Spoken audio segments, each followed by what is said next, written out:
If your Nissan Kicks keeps dropping your Apple CarPlay connection, you are not alone, and it is usually a simple fix. Studies show that 80% of infotainment drops are caused by physical hardware issues rather than the car's computer system.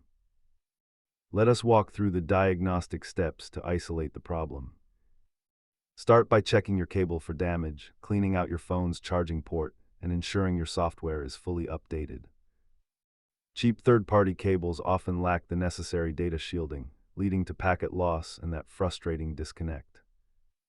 If the physical checks pass, try removing the phone from the Nissan's Bluetooth and CarPlay settings, then pair it fresh.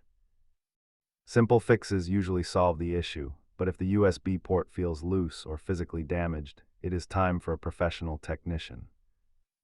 Most repairs cost under $20 for a new cable, while replacing the USB port or head unit is significantly more expensive.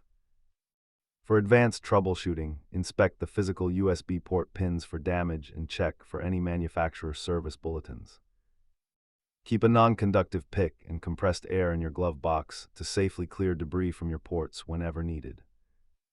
Remember, never force a connection if the port feels obstructed, as this can permanently damage the sensitive internal pins.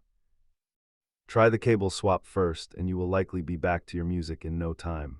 Thanks for watching.